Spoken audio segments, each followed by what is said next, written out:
My family had no idea that when. They systematically abandoned me at Denver International Airport during our supposed family reunion trip, leaving their 73-year-old grandmother stranded. With heavy luggage and a walker while they rushed off to their luxury resort vacation, assuming I was just another helpless. Elderly burden who would somehow figure out how to get home on my own.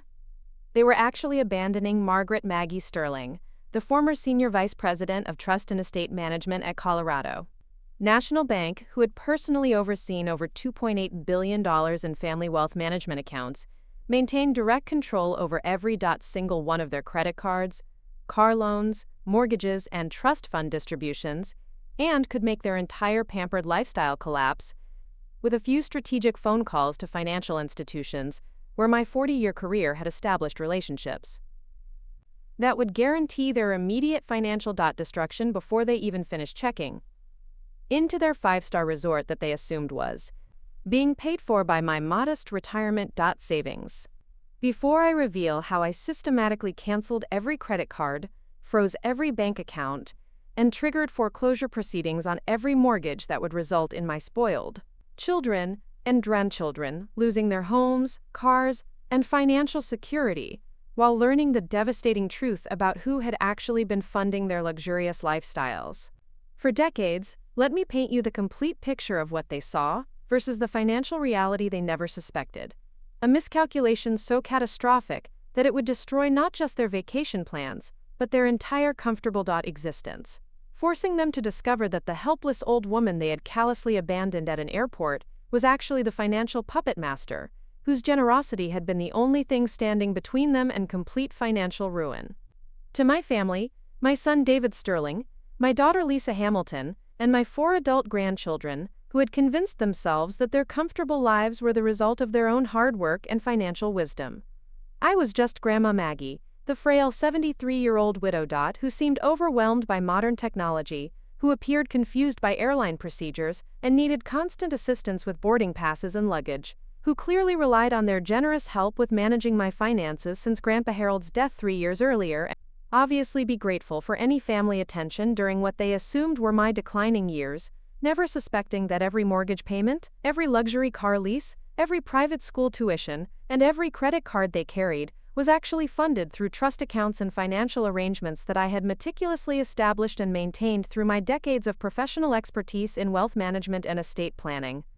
What my family never discovered, despite their systematic assumptions about my apparent technological helplessness and financial dependency, was that Margaret Sterling had spent 42 years transforming from a small-town bank teller at Riverside Community Bank into the most respected trust and estate manager in Colorado's financial sector, personally developing the wealth management strategies that had protected hundreds of wealthy families through market crashes and economic downturns, maintaining direct relationships with bank presidents, loan officers, and financial institution executives throughout a financial network that had been quietly supporting my family's entire lifestyle, while they remained blissfully unaware of their complete economic dependency on someone they had just abandoned at an airport like an unwanted piece of luggage. The systematic irony of their catastrophic miscalculation would soon become devastatingly clear when their luxury resort vacation transformed into a nightmare of declined credit cards, frozen bank accounts, and urgent calls from mortgage companies demanding immediate payment on loans they had never realized were guaranteed by trust funds controlled by the helpless grandmother they had left stranded 1,200 miles from home, assuming she would somehow manage to get back to Colorado Springs on her own. While they enjoyed a week of spa treatments and fine dining bought fab tratruffer that they were about to discover had been funded by the financial expertise and trapeze generosity of the one person, that Toya fine whose is devastating.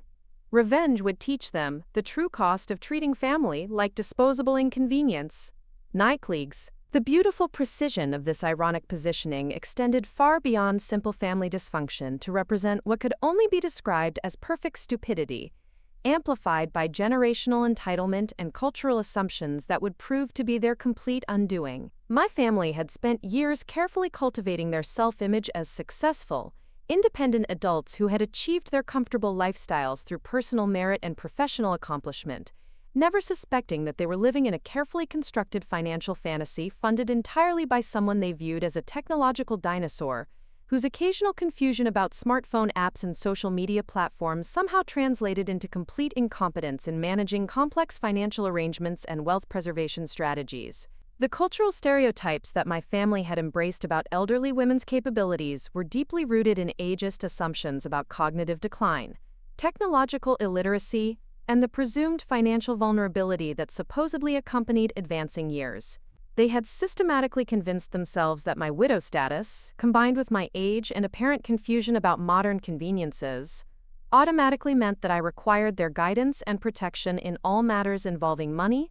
legal decisions, and practical life management. Their professional arrogance and generational prejudices had created massive blind spots that prevented them from recognizing that the quote, confused grandmother they were observing possessed financial expertise that far exceeded their own understanding of wealth management, investment strategies, and the sophisticated legal structures that governed their comfortable lifestyles. My son David Sterling, a 48-year-old marketing executive at a mid-level Denver advertising agency, had built his entire self-concept around his supposed financial success and business acumen, never realizing that his $850,000 house in the prestigious Cherry Hills Village neighborhood was purchased through a trust fund I had established during his college years, with mortgage payments automatically generated from investment returns that I had been carefully managing for over 2 decades. His luxury BMW sedan, his country club membership, his children's private school tuition at Denver Academy, and even his wife Jennifer's extensive wardrobe and spa treatments were all funded through financial arrangements that I had structured to appear as though they originated from David's own earning capacity and financial planning expertise.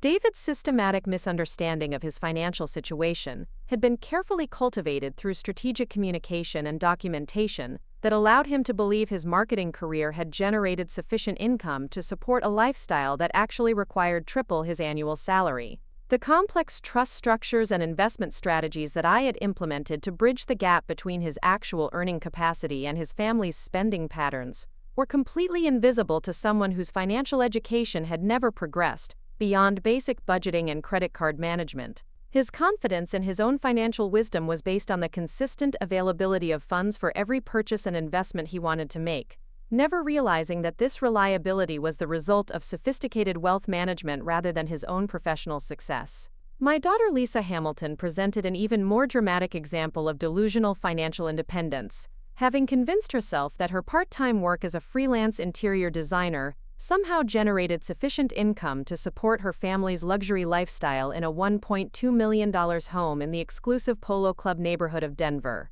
Lisa's husband Michael worked as a middle school teacher, earning approximately $55,000 annually, yet somehow their combined income supposedly supported mortgage payments, luxury car leases, annual European vacations, and private school tuition for their twin daughters that would have required a household income exceeding $300,000 per year. And a tuoso be eras and ire. The mathematical impossibility of Lisa's claimed financial independence was so obvious that any professional financial advisor would have immediately recognized the systematic external support required to maintain her lifestyle. But Lisa had constructed elaborate narratives about her design business success and Michael's supposed side income from tutoring and summer teaching positions that allowed her to maintain the illusion of self-sufficiency. Her complete ignorance of the investment management, tax planning, and legal structures that actually funded her comfortable existence was protected by her systematic avoidance of detailed financial discussions and her assumption that complex money matters were too boring and complicated for her artistic temperament to understand or manage effectively. The 4 grandchildren, David's children Brandon, 22, and Sophia, 19, and Lisa's twins Emma and Grace, both 24, represented the most extreme examples of entitled ignorance about their actual financial circumstances.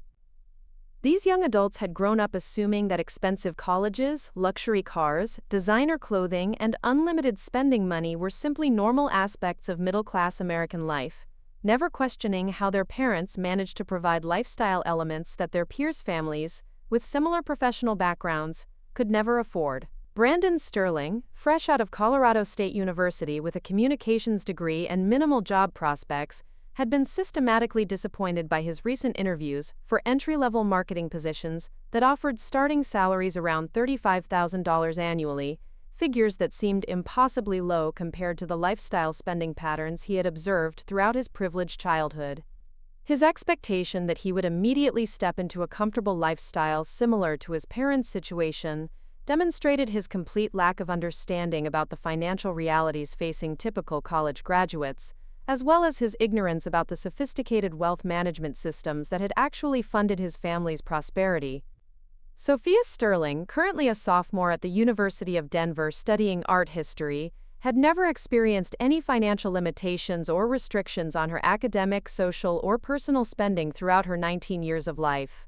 Her casual assumption that her expensive private university education, her luxury apartment near campus, her BMW convertible, and her unlimited credit card for clothing, entertainment, and travel expenses were all normal elements of college life, revealed the systematic financial insulation that had prevented her from developing any realistic understanding of money management, budgeting, or the actual costs associated with maintaining her privileged lifestyle. Lisa's twins, Emma and Grace Hamilton, had somehow managed to graduate from expensive private colleges, Emma from Northwestern University and Grace from Vanderbilt University, without accumulating any student loan debt, while simultaneously maintaining lifestyles that included luxury apartments, expensive cars, designer wardrobes, and frequent vacation travel that would have been completely impossible for typical recent graduates entering the competitive job market, with standard entry-level salaries and the crushing student debt burdens that characterized. The systematic financial ignorance that characterized all four grandchildren was not accidental,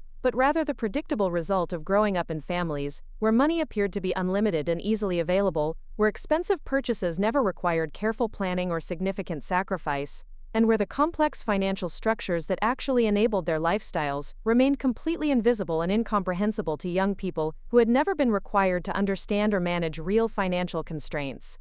The comprehensive scope of my family's financial dependency extended far beyond simple monthly support to encompass every significant aspect of their comfortable lifestyles, from the obvious elements like mortgage payments and car loans, to the subtle but expensive details like health insurance premiums, property taxes, homeowners insurance, and even the routine maintenance and service costs that accompanied their luxury vehicles and expensive homes. The trust structures and investment management systems that I had established over decades of professional wealth management experience had created seamless financial support that appeared to my family as though their own professional income was sufficient to maintain lifestyles that actually required sophisticated coordination of multiple income streams, tax-advantaged investment strategies, and careful timing of asset distributions to optimize both cash flow and tax efficiency. The legal complexity of the financial arrangements that supported my family's lifestyle reflected the advanced wealth management strategies that I had developed during my career at Colorado National Bank, where my responsibilities had included designing and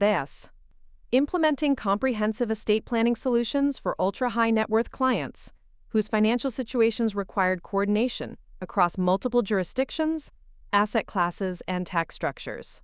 The trust documents, investment management,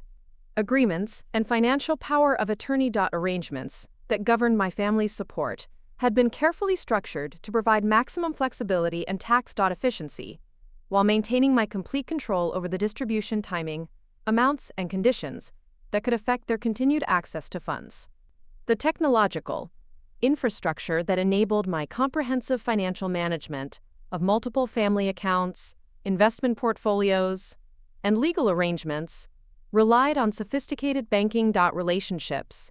and investment management systems that had been developed through decades of professional networking and proven expertise in handling complex financial coordination. My access to advanced portfolio management software, secure banking platforms, and real-time financial monitoring systems allowed me to maintain detailed oversight of every transaction, investment performance, indicator, and cash flow requirement across the extensive network of accounts and legal structures that supported my family's lifestyle, while remaining completely invisible to beneficiaries, who assumed their financial security was the result of their own professional success. The investment strategies that generated the income necessary to support multiple family households required systematic coordination of asset allocation, risk management, and tax planning that extended far beyond the capabilities of typical individual investors or even most professional financial advisors. My portfolio management approach incorporated advanced diversification strategies, international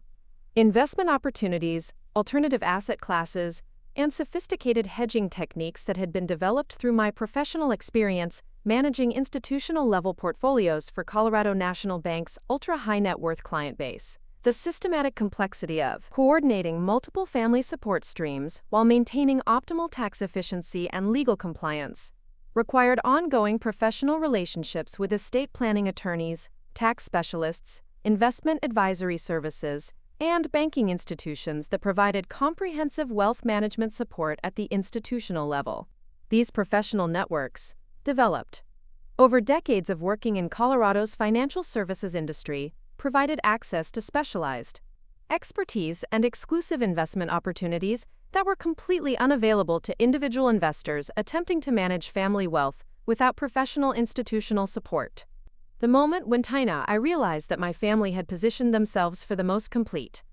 financial and personal destruction possible was when I observed them at Denver International Airport, systematically coordinating their abandonment strategy while discussing their vacation plans and expressing frustration about having to deal with my apparent travel difficulties and confusion about airport procedures. Their casual bothers, dismissal of my welfare, and their obvious eagerness to escape what they viewed as the burden of my company revealed the stunning depth of their ingratitude and the catastrophic miscalculation they were making about someone whose financial expertise and systematic generosity had been the only foundation supporting their entire comfortable existence for over 20 years of systematic wealth transfer and professional estate management. To David Sterling, Lisa Hamilton, and their adult children, the family reunion trip to Cabo San Lucas that they had orchestrated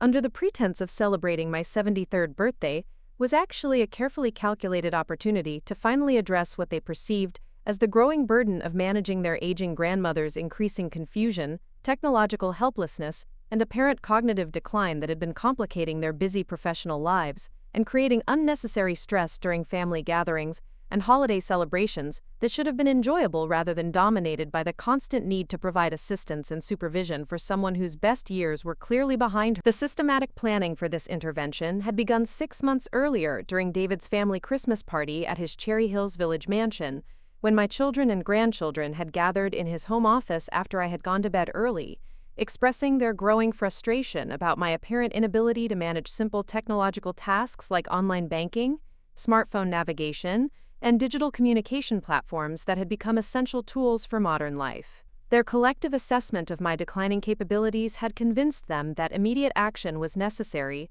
to prevent future family complications and to establish clear boundaries about their responsibilities for managing what they assumed would be my increasingly dependent final years. David's perspective on my apparent limitations was heavily influenced by his observations during recent family visits,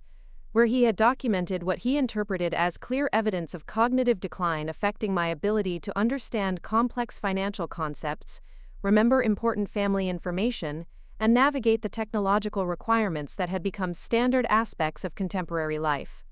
His systematic cataloging of my supposed memory problems, confusion about digital devices, and apparent anxiety about financial decisions had created a comprehensive narrative of progressive deterioration that justified his conclusion that immediate family intervention was necessary to protect both my welfare and their own sanity during what promised to be a challenging period of increasing dependency and declining autonomy. The specific incidents that David cited as evidence of my cognitive decline included my apparent confusion during discussions about investment performance and retirement planning, my systematic questions about expense categories and tax implications that he interpreted as memory problems rather than professional analysis,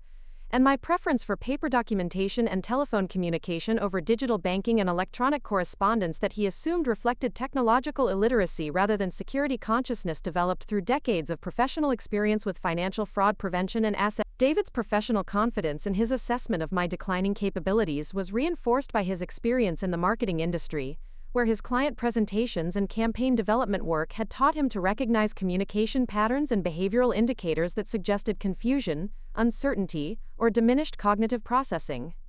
His systematic application of these professional observation skills to family interactions had convinced him that my careful questions about financial procedures were actually evidence of memory problems. while my methodical approach to reviewing documents and verifying information appeared to demonstrate increasing mental confusion and processing delays that characterized age-related cognitive decline. The cultural assumptions that David brought to his evaluation of my apparent limitations were deeply rooted in ageist stereotypes about elderly women's technological capabilities, combined with his generational biases about the presumed decline in mental acuity that supposedly accompanied advancing years.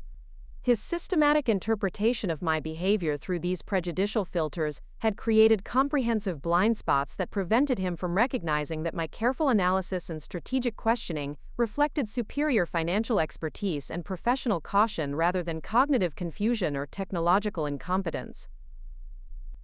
Lisa Hamilton's assessment of my apparent vulnerabilities was shaped by her own professional experience as an interior designer, where her client consultations had taught her to recognize signs of indecision, confusion, and overwhelm that suggested clients needed additional guidance and support in making complex decisions about expensive purchases and long-term planning commitments. Her systematic observation of my behavior during family gatherings had convinced her that my preference for simple explanations and my apparent reliance on written summaries reflected cognitive limitations that were affecting my ability to process complex information and make informed decisions about financial and legal matters that would significantly impact my remaining years.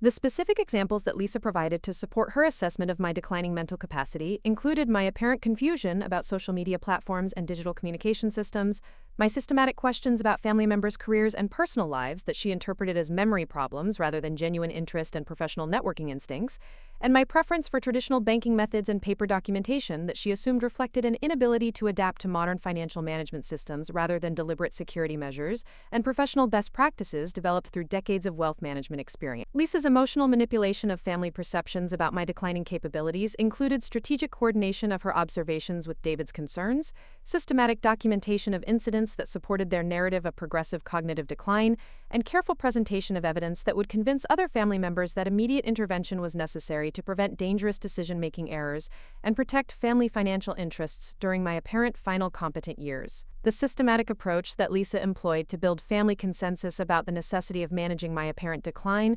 included detailed discussions with her daughters about their grandmother's increasing confusion and dependency, strategic coordination with David about timing interventions and establishing boundaries, and comprehensive planning for family meetings that would address the practical challenges of providing appropriate supervision and support for an aging family member whose cognitive limitations required increasing oversight and professional guidance. Lisa's coordination of family attitudes about my technological limitations included systematic emphasis on my apparent inability to understand modern banking systems, digital communication platforms, and online financial management tools that had become essential for independent living in contemporary society.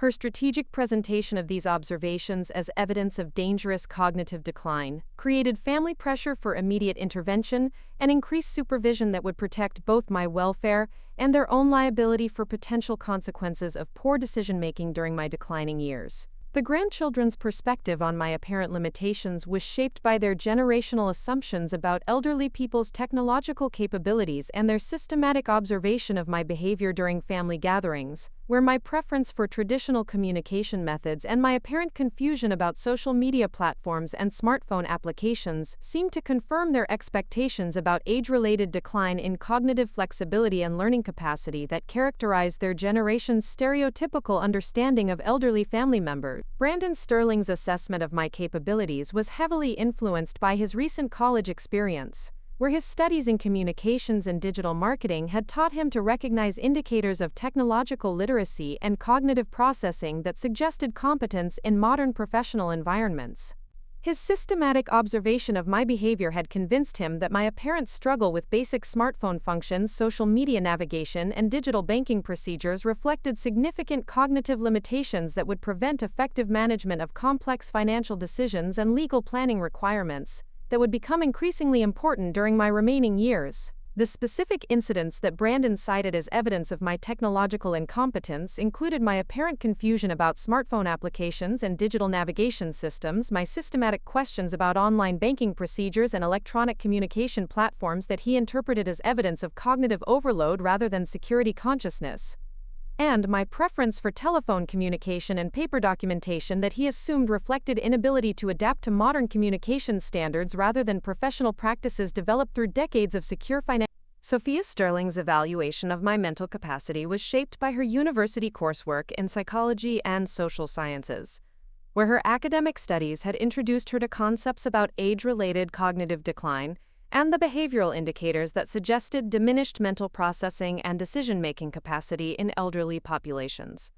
Her systematic application of this academic knowledge to family interactions had convinced her that my careful approach to financial discussions and my apparent reliance on written documentation reflected cognitive compensation strategies that elderly people develop to manage declining memory and processing capabilities. The systematic documentation that Sophia maintained about my apparent cognitive limitations included detailed observations about my communication patterns, memory performance, and problem-solving approaches that she interpreted through the framework of her academic understanding of geriatric psychology and age-related mental decline. Her comprehensive analysis of family interactions had created what she believed was scientific evidence of progressive deterioration that justified family intervention and increased supervision during my remaining competent years. Emma and Grace Hamilton's assessment of my capabilities was influenced by their recent college graduation experience and their entry into competitive professional environments where technological competence and cognitive agility were essential for career success.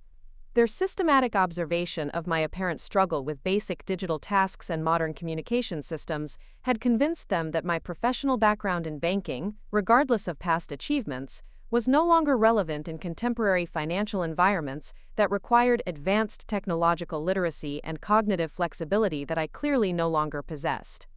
The specific examples that the twins provided to support their assessment of my declining relevance included my apparent confusion about cryptocurrency investments and digital asset management, my systematic questions about social media marketing and online business development that they interpreted as evidence of outdated professional knowledge, and my preference for traditional banking relationships and established financial institutions rather than innovative fintech platforms and digital investment services that characterized modern wealth management approaches. The collective family assessment that emerged from months of systematic observation and coordination had convinced them that my apparent cognitive decline and technological limitations created both immediate practical challenges and long-term legal and financial risks that required comprehensive family intervention. Their shared conclusion was that my increasing confusion about modern life, combined with my stubborn resistance to accepting help and guidance, created dangerous potential for poor decision-making that could affect both my own welfare and their inheritance expectations during what they assumed were my final independent years.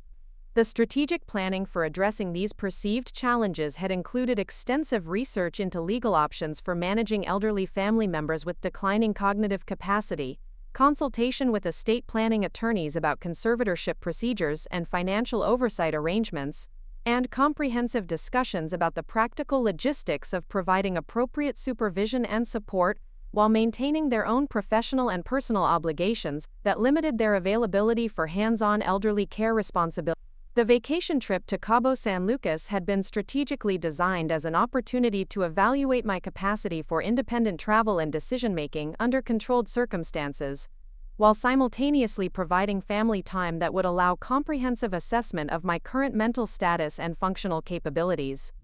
Their systematic planning for this evaluation included coordination of travel arrangements that would test my ability to manage airport procedures, luggage handling, and navigation challenges, while providing opportunities for detailed observation of my cognitive performance and emotional stability under travel stress.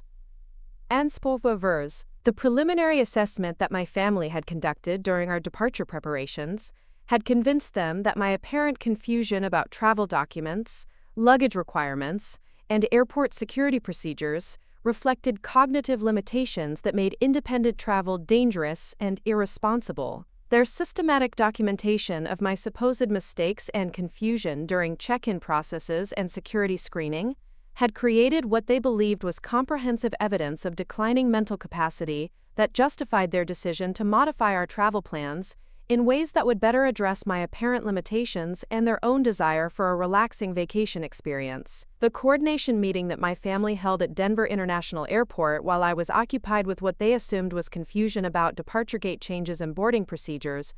represented their final planning session for implementing what they had decided was a necessary intervention that would address both my immediate safety concerns and their long-term family obligations. Their systematic discussion of alternative arrangements for my return travel, combined with their strategic coordination of explanations that would justify their modified vacation plans, reflected their shared conviction that immediate action was necessary to establish appropriate boundaries and expectations for managing my declining years. The family consensus that emerged from this airport coordination session was that my apparent inability to manage modern travel requirements, combined with my systematic confusion about vacation planning and financial arrangements,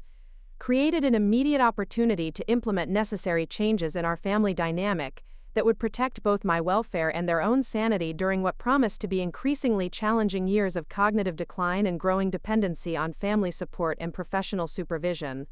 The systematic misinterpretation of my carefully orchestrated behavior by my family members represented one of the most comprehensive examples of confirmation bias and cultural prejudice that I had ever witnessed during my decades of professional experience observing human psychology in high-stakes financial situations, where wealthy clients' family dynamics often revealed the most devastating combinations of greed, entitlement, and willful ignorance that could destroy multi-generational wealth through systematic misunderstanding of the very expertise that had created their comfortable circle. What my family observed during the 18 months leading up to our Cabo San Lucas trip was a carefully constructed performance designed to test their character, evaluate their gratitude for the financial support they had been receiving, and document their true attitudes toward the family member whose professional expertise and systematic generosity had been the invisible foundation supporting every aspect of their comfortable lifestyles, while simultaneously gathering comprehensive evidence of their actual priorities, values, and decision-making processes that would inform my future estate planning and wealth distribution strategy. The confusion about technology that my family systematically documented as evidence of cognitive decline was actually strategic information gathering designed to assess their patience, kindness, and willingness to provide genuine assistance to an elderly family member who appeared to need help with modern conveniences. My systematic questions about smartphone applications, digital banking procedures, and social media platforms were carefully calibrated to determine whether their responses demonstrated genuine care and helpful instruction, or impatient condescension and barely concealed frustration with someone they viewed as technologically incompetent and intellectually diminished. During family gatherings at David's Cherry Hills Village mansion, my apparent struggle with his home entertainment system, wireless internet connectivity, and smart home automation was actually comprehensive testing of his character and his family's attitudes toward elderly relatives who might require patience and assistance with unfamiliar technology. My systematic documentation of their responses, including Jennifer's eye rolls when I asked for help with the television remote, Brandon's audible sighs when I requested assistance with connecting to their Wi-Fi network, and Sophia's condescending explanations about simple smartphone functions, created detailed evidence of their actual personalities beneath the surface politeness they maintained when they believed I was observing their behavior. The methodical approach I employed to evaluate their reactions included strategic timing of my requests for assistance during different family activities and social situations, systematic variation in the types of technological challenges I presented to test their consistency in responding to elderly confusion, and comprehensive documentation of their verbal and nonverbal communication patterns that revealed their genuine attitudes toward family members who appeared to need help with tasks they considered elementary and obvious. During David's elaborate Christmas dinner party, I had strategically positioned myself near his sophisticated sound system, appearing to struggle with the complex controls while observing the family's responses through peripheral vision and carefully listening to their hushed comments about my declining capabilities. Jennifer's whispered complaint to her sister-in-law about having to constantly help Grandma with everything was recorded in my mental notes, along with Brandon's theatrical demonstration of simple volume controls that he explained with the exaggerated patience typically reserved for small children or individuals with cognitive impairments. The systematic testing continued during their New Year's Eve celebration, where I had deliberately asked for assistance with their digital photo display system, creating opportunities to observe their genuine reactions to elderly technological confusion. Sophia's barely concealed frustration when explaining the obvious touchscreen controls was documented alongside her strategic glances toward her cousins, seeking validation for her assumption that my questions reflected cognitive decline rather than unfamiliarity with their specific entertainment system configuration. My apparent confusion about financial statements and investment performance during quarterly family meetings was actually sophisticated professional analysis designed to evaluate their understanding of wealth management principles, assess their awareness of the complex financial structures that supported their lifestyles, and determine whether they possess sufficient financial literacy to participate meaningfully in estate planning discussions, or if their comfortable circumstances had prevented them from developing any real understanding of money management, investment strategy, or the professional expertise required to The specific questions I posed about expense categories, tax implications, and investment allocation were carefully structured to reveal the depth of their financial ignorance, while simultaneously testing their honesty about their own financial circumstances and their willingness to acknowledge the mathematical impossibilities in their claimed self-sufficiency. Their confident explanations about their personal financial management, combined with their obvious impatience with my detailed questions about portfolio performance and asset allocation, demonstrated their complete lack of understanding about the sophisticated wealth management systems that actually enabled their comfortable lifestyles. During one particularly revealing financial discussion at Lisa's interior design studio, I had systematically questioned the sustainability of her business model and the apparent profitability that allowed her family to maintain their luxury lifestyle on what appeared to be part-time freelance income. Lisa's confident explanation about her successful client relationships and premium service offerings was systematically contradicted by her inability to provide specific details about project timelines, client retention rates, or the basic business metrics that would support her claimed income levels. Her obvious discomfort with detailed financial analysis, combined with her strategic redirection of our conversation toward decorative topics and aesthetic preferences, revealed her complete ignorance about the trust fund distributions that actually enabled her comfortable financial circumstances. The systematic evaluation I conducted of David's supposed marketing expertise included detailed questions about client acquisition strategies, campaign performance metrics, and industry trends that would be fundamental knowledge for any successful marketing executive. His vague responses about creative campaigns and brand awareness initiatives, combined with his inability to discuss specific ROI calculations or competitive analysis frameworks, demonstrated that his comfortable lifestyle far exceeded what his actual professional capabilities and industry position could realistically support through legitimate earned income. My apparent anxiety about financial decisions and legal procedures was actually careful observation of their responses to elderly uncertainty and their willingness to provide patient guidance, versus their tendency to dismiss my concerns as unnecessary worry or cognitive decline that should be managed through simplified explanations and reduced involvement in complex decision-making processes that they assumed were beyond my current cognitive capacity and technological capabilities. The testing scenarios I created around estate planning discussions included systematic questions about inheritance tax implications, trust structure benefits, and asset protection strategies that would be essential considerations for any family managing significant wealth across generations. Their confident dismissal of these concerns as too complicated for my current mental state, combined with their obvious assumption that traditional will-based inheritance would be sufficient for their family's financial planning needs, revealed their complete ignorance about the sophisticated legal and tax planning frameworks that had actually preserved and grown the family wealth they expected to inherit. During our spring family gathering at Lisa's Polo Club home, I had strategically raised concerns about market volatility and its potential impact on retirement security, creating opportunities to observe their responses to elderly financial anxiety and their understanding of investment risk management. Lisa's patronizing reassurance that everything will be fine was accompanied by her obvious impatience with detailed investment discussions, while Michael's suggestion that I should not worry about complicated financial stuff revealed their assumption that my concerns reflected cognitive decline rather than professional expertise in market analysis and risk assessment. My preference for paper documentation and telephone communication over digital banking and electronic correspondence was strategic testing of their assumptions about elderly technological preferences, while simultaneously maintaining professional security practices that I had developed during decades of managing sensitive financial information, and coordinating complex wealth management arrangements that required careful documentation and secure communication protocols to protect client privacy and prevent unauthorized access to confidential financial data. The systematic documentation that I maintained about their responses to my apparent technological struggles included detailed notes about their verbal expressions of frustration, their body language indicators of impatience and annoyance, and their strategic coordination among themselves about managing my supposed limitations through simplified explanations and reduced expectations about my capacity to participate meaningfully in family financial discussions and decision-making processes that they increasingly viewed as too complex for my apparently declining cognitive abilities.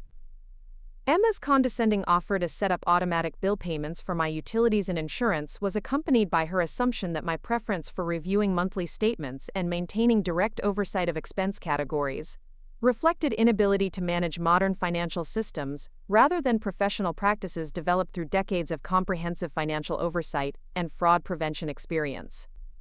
Her confident explanation about the convenience of automated systems revealed her complete ignorance about the security risks and control limitations that accompanied digital financial management approaches.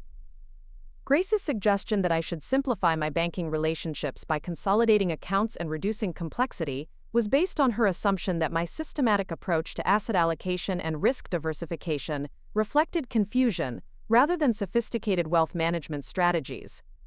Her obvious impatience with my questions about account structures, fee schedules, and service limitations demonstrated her complete lack of understanding about the professional considerations that governed comprehensive financial planning and asset protection frameworks. The cultural stereotypes that my family embraced about elderly women's capabilities became increasingly obvious through their systematic patronizing behavior, their assumptions about my technological illiteracy, and their coordinated efforts to shield me from complex information while making decisions about family financial matters without consulting the person whose professional expertise had actually created the wealth they were discussing. Their confident dismissal of my professional background as irrelevant to contemporary financial management revealed their complete ignorance about the timeless principles of wealth preservation, risk management, and estate planning that transcended technological changes and remained fundamental to effective financial stewardship. During our preparation for the Cabo San Lucas trip, my apparent confusion about travel arrangements, luggage requirements, and airport procedures was actually systematic testing of their patience and helpfulness when dealing with elderly family members who might need additional assistance and support during potentially stressful travel situations. My strategic questions about departure times, gate information, and security procedures were designed to evaluate their willingness to provide clear explanations and practical assistance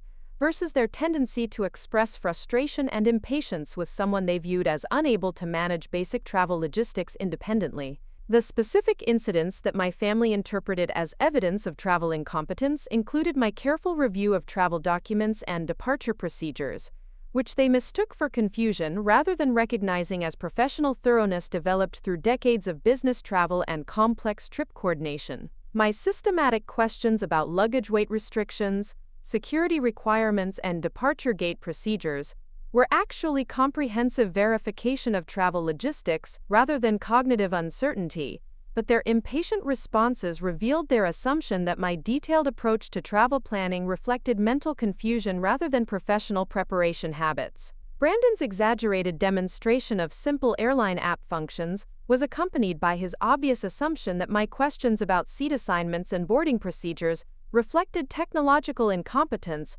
rather than systematic verification of travel arrangements. His condescending explanation about easy check-in processes revealed his complete ignorance about the professional travel management practices that had enabled my successful coordination of complex business trips and international travel during my banking career. Sophia's impatient assistance with luggage organization was characterized by her assumption that my systematic approach to packing and document management reflected elderly confusion rather than professional preparation methods developed through decades of business travel and complex trip coordination. Her obvious frustration with my detailed questions about travel insurance, emergency procedures, and communication protocols demonstrated her complete lack of understanding about the comprehensive planning frameworks that characterize professional travel management. My apparent difficulty with airline check-in procedures and electronic boarding passes was strategic testing of their willingness to provide assistance and support while simultaneously evaluating their attitudes toward elderly family members who might require help with modern travel technology.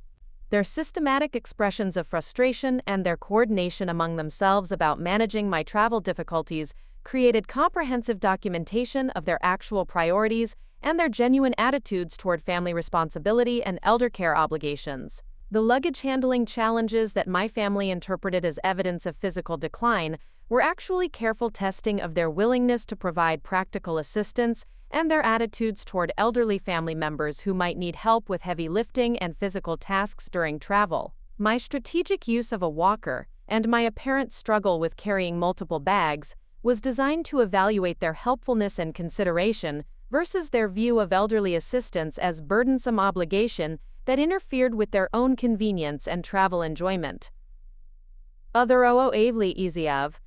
David's reluctant assistance with my luggage was characterized by his obvious impatience and his strategic coordination with other family members to minimize his individual responsibility for helping with what he viewed as unnecessary physical demands.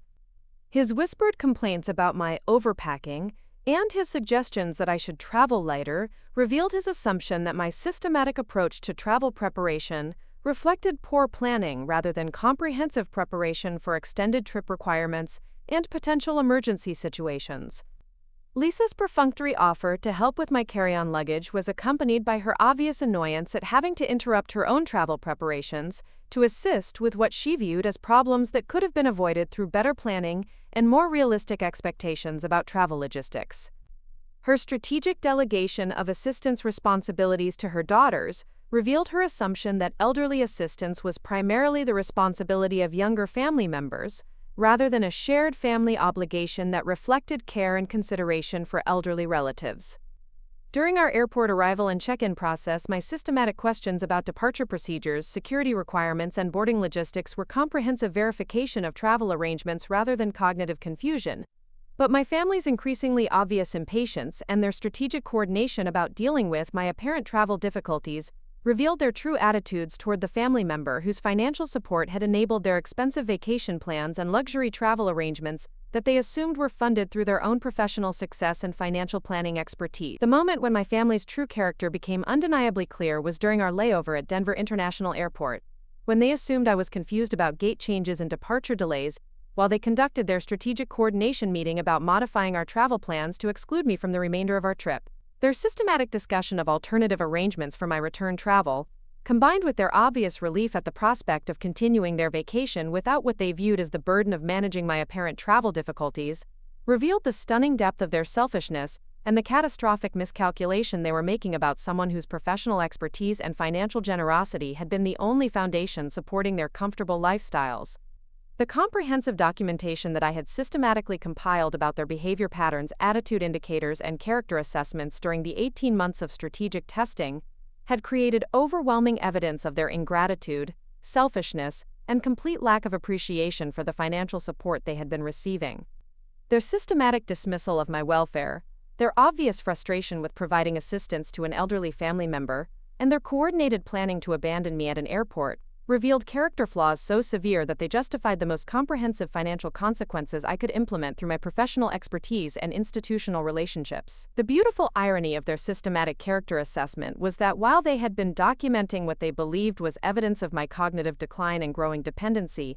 I had been conducting professional-level evaluation of their personalities, values, and decision-making processes that revealed character deficiencies so profound that they disqualified them from continued financial support and inheritance consideration. Their confident assumption that I was unaware of their coordination and planning had prevented them from recognizing that their strategic discussions and attitude assessments were being systematically observed and documented by someone whose professional experience in family dynamics and wealth management had provided superior expertise in recognizing the behavioral patterns that predicted family dysfunction and financial irresponsibility. The systematic approach I had employed to test their character included carefully controlled situations designed to reveal their genuine personalities under various stress conditions, comprehensive documentation of their responses to different types of assistance requests and family obligations, and strategic coordination with professional advisors and financial institutions to prepare comprehensive consequences for family members whose behavior demonstrated unfitness for continued financial support and estate planning consideration.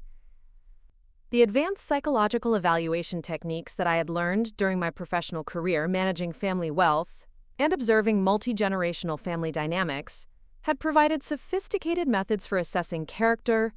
evaluating priorities and predicting long-term behavior patterns that would affect family financial stability and wealth preservation across generations. The systematic application of these professional assessment tools to my own family situation had created comprehensive evidence of character deficiencies that justified immediate implementation of financial consequences and estate planning modifications that would protect family assets from irresponsible beneficiaries. The moment when I realized that my family had failed every character test and demonstrated complete unfitness for continued financial support was when they confidently coordinated their abandonment strategy while discussing their vacation plans and expressing obvious relief at the prospect of escaping what they viewed as the burden of my company during what should have been a celebration of family relationships and multi-generational bonding. Their systematic dismissal of my welfare and their eager anticipation of luxury resort activities that they assumed were being funded by my modest retirement savings revealed the stunning scope of their ingratitude and the catastrophic consequences they were about to experience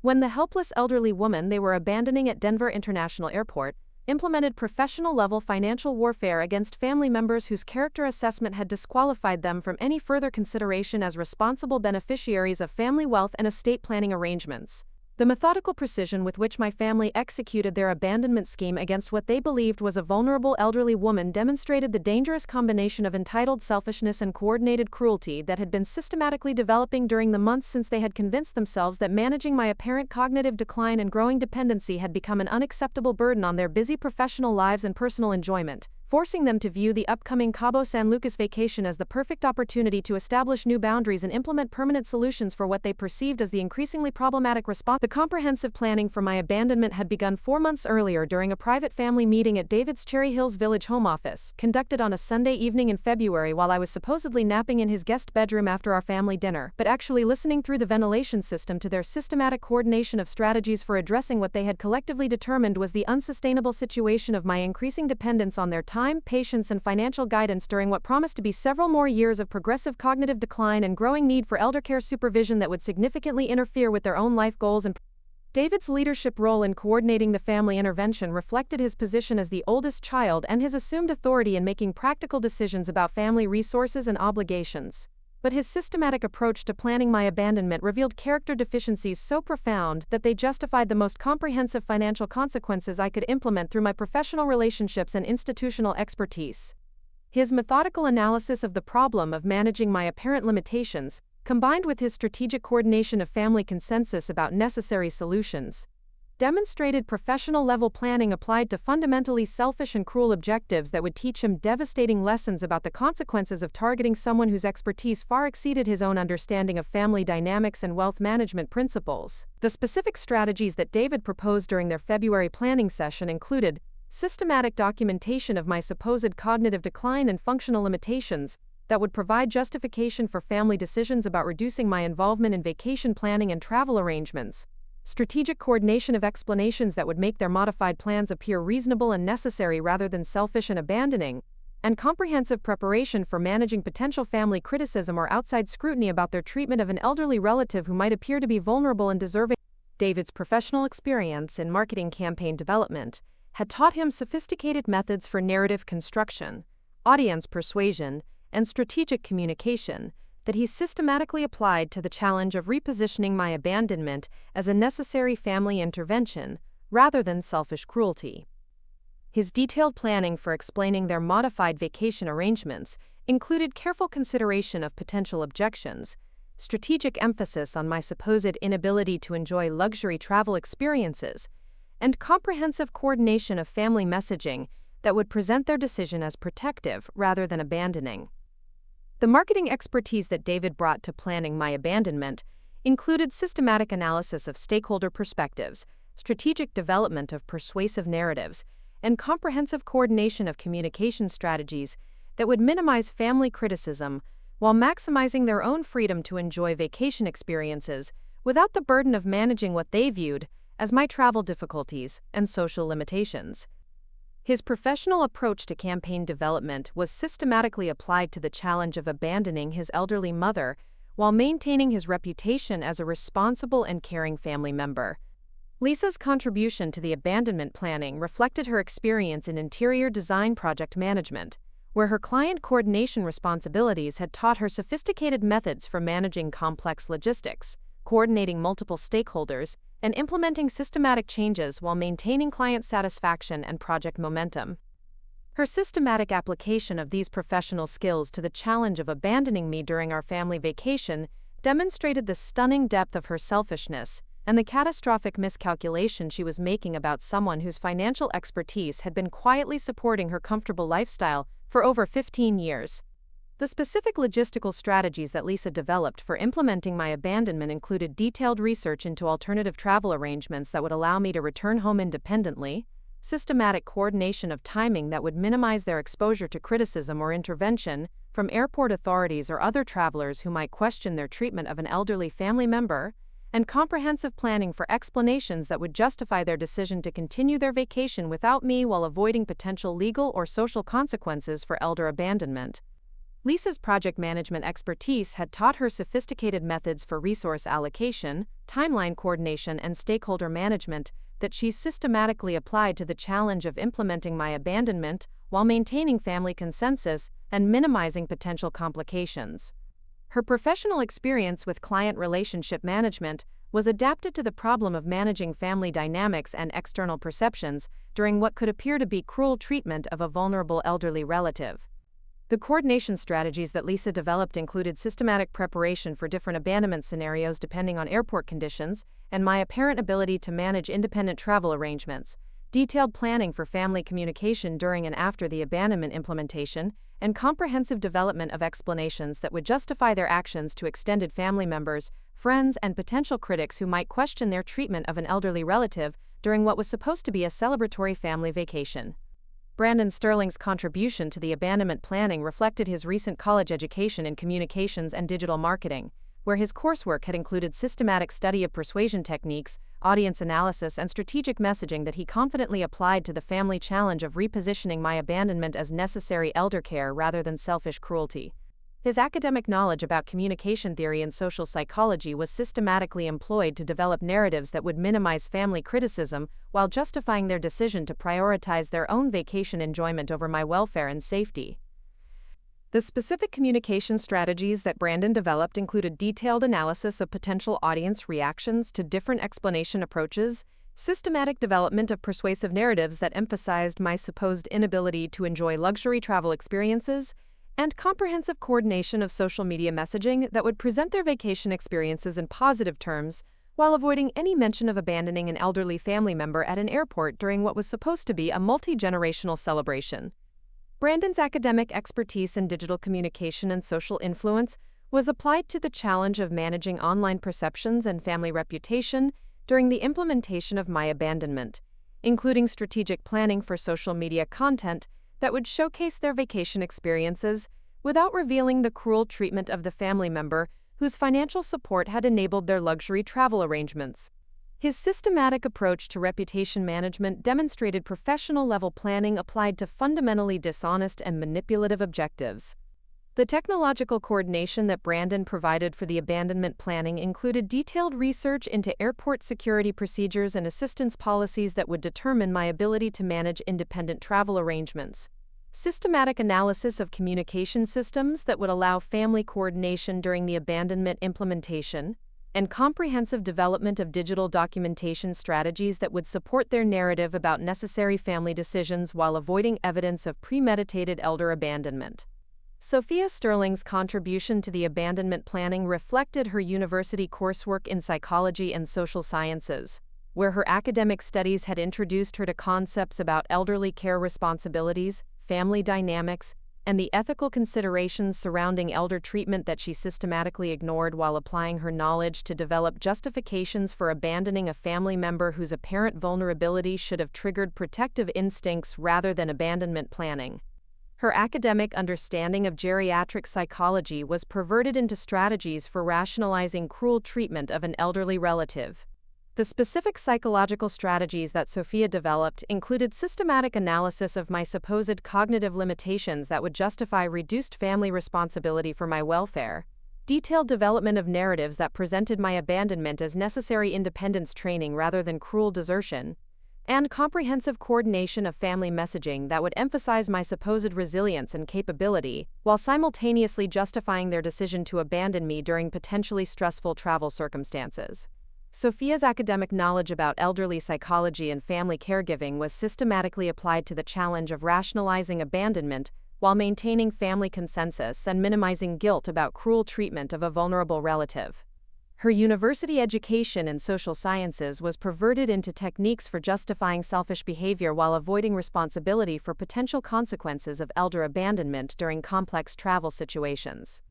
The research methodology that Sophia employed included detailed analysis of legal requirements and social expectations regarding family responsibility for elderly relatives, systematic study of airport assistance policies, and emergency procedures that would determine my ability to manage independent travel challenges, and comprehensive development of psychological justifications that would allow family members to maintain positive self-concepts while implementing fundamentally cruel treatment of someone whose apparent vulnerability should have triggered protective behavior.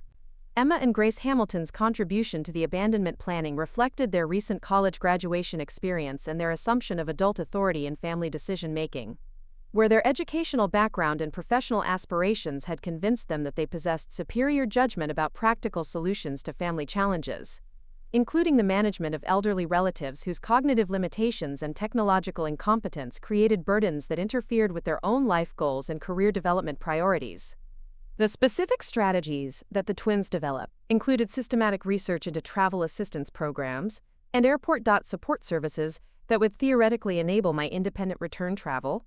detailed planning for family communication and coordination during the abandonment implementation, and comprehensive development of explanations that would justify their participation in abandoning an elderly relative while maintaining their reputations as responsible and caring young adults who had made difficult but necessary decisions about family obligations and elder care responsibilities. Emma's recent experience in corporate training and human resources management was systematically applied to the challenge of coordinating family consensus and managing potential conflicts during the abandonment planning and implementation process. Her professional knowledge about conflict resolution and stakeholder management was perverted into techniques for achieving family agreement about cruel treatment of an elderly relative while minimizing internal guilt and tapasa. External criticism. Grace's background in marketing and brand management was employed to develop comprehensive strategies for reputation protection and narrative control that would allow the family to maintain positive public perceptions, while implementing systematic abandonment of someone whose apparent vulnerability should have triggered protective instincts. Her professional expertise in message development and audience management was applied to the challenge of justifying elder abandonment while avoiding social and legal consequences. The coordination meeting that occurred during our Denver International Airport layover represented the final implementation phase. Months of systematic planning, where my family conducted their strategic discussion while assuming I was confused about gate changes and departure procedures, never suspecting that their target was systematically observing and documenting their coordination activities while preparing comprehensive financial consequences that would destroy their comfortable lifestyles within days of their successful abandonment implementation. The specific logistical details that my family coordinated during their airport meeting included systematic verification of my travel documents and return arrangements, strategic timing of their departure to minimize potential intervention from airport authorities or concerned travelers, and comprehensive preparation of explanations that would justify their actions to extended family members and potential critics who might question their treatment of an elderly relative during what was supposed to be a celebratory family vacation. David's systematic coordination of timing and logistics demonstrated professional project management applied to fundamentally cruel objectives, including detailed analysis of airport security procedures and assistance policies, strategic planning for family communication during and after the abandonment, and comprehensive development of contingency strategies for managing potential complications or interventions that might interfere with their vacation plans. Lisa's coordination of family messaging and explanation strategies included systematic preparation of narratives that would justify their abandonment decision to extended family members, friends, and potential critics, while emphasizing my supposed resilience and independence rather than acknowledging the cruel reality of abandoning an elderly family member during complex travel circumstances that could result in serious safety and welfare consequences. The moment when their systematic planning reached its final implementation phase was when they confidently coordinated their departure strategy while discussing resort activities and vacation plans, expressing obvious relief at escaping what they viewed as the burden of my company while never suspecting that their target possessed comprehensive financial control over every aspect of their comfortable lifestyles, and the professional expertise necessary to implement devastating consequences that would transform their luxury vacation into a nightmare of declined credit cards, frozen accounts, and urgent calls demanding immediate payment on loans they had never realized were guaranteed by trust funds controlled by the elderly family member they were systematically abandoning at Denver International Airport. The beautiful precision of their catastrophic miscalculation was that while they had been systematically planning my abandonment based on assumptions about my vulnerability and dependence, I had been systematically documenting their character deficiencies and coordinating with financial institutions to prepare comprehensive consequences that would teach them devastating lessons about the true cost of treating family members as disposable burdens, rather than recognizing the professional expertise and systematic generosity that had been quietly supporting their entire comfortable existence for decades of wealth management and estate planning coordination. The systematic coordination of their abandonment plan had created comprehensive evidence of premeditated elder abuse and family cruelty that would justify the most severe financial consequences I could implement through my professional relationships and institutional expertise, while their confident assumption that I was unaware of their planning had prevented them from recognizing that every strategic discussion and coordination meeting had been systematically observed and documented by someone whose expertise in family dynamics and wealth management far exceeded their own understanding of the financial structures that actually enabled their comfortable lifestyles and vacation arrangements. The systematic escalation of my family's confidence in their abandonment strategy reached its devastating peak during the final 30 minutes before their departure from Denver International Airport, when their coordinated implementation of months of careful planning created a moment of such breathtaking arrogance and callous disregard for elderly welfare that it provided perfect justification for the comprehensive financial destruction I was about to unleash upon people whose character assessment had revealed them to be fundamentally unfit for continued support from someone whose professional expertise and systematic generosity had been the invisible foundation supporting every comfortable aspect of their privileged lifestyle. David Sterling's final coordination of the abandonment logistics demonstrated professional project management expertise applied to objectives so fundamentally cruel and selfish that they revealed character deficiencies profound enough to justify permanent elimination of all financial support and inheritance consideration from someone whose banking career had provided comprehensive expertise in evaluating family fitness for wealth preservation and multi-generational asset transfer. His systematic verification of departure procedures, strategic timing of family coordination meetings, and comprehensive preparation for explaining their modified vacation plans reflected sophisticated planning capabilities that made his moral failures even more inexcusable and deserving of devastating financial consequences. The specific details that David coordinated during our final airport layover included systematic confirmation of gate assignments and departure schedules that would minimize their exposure to potential criticism or intervention from airport authorities who might question their treatment of an elderly family member, strategic verification of my travel documents and return arrangements to ensure that their abandonment would not create immediate legal complications or airport security issues that could interfere with their own departure plans, and comprehensive rehearsal of explanation strategies that would justify their actions to airline personnel, fellow travelers, or extended family members who might question their decision to continue. David's professional confidence in his ability to manage potential complications and criticism was based on his marketing career experience with crisis communication and reputation management, where his campaign development responsibilities had taught him sophisticated techniques for narrative control, audience persuasion, and strategic messaging that could transform potentially negative situations into positive public relations opportunities. His systematic application of these professional skills to the challenge of abandoning his elderly mother while maintaining his reputation as a responsible family member demonstrated the stunning depth of his moral bankruptcy and the catastrophic miscalculation he was making about someone whose financial expertise could destroy his comfortable lifestyle. With a few strategic phone calls to institutional relationships developed over 4 decades of professional banking experience, the marketing strategies that David employed to rationalize and justify the abandonment included systematic development of narratives that emphasized my supposed resilience and independence, strategic focus on my alleged preference for returning home rather than continuing with vacation activities that might be too strenuous or overwhelming for someone my age, and comprehensive coordination of family messaging that would present their decision as protective and considerate rather than cruel and selfish.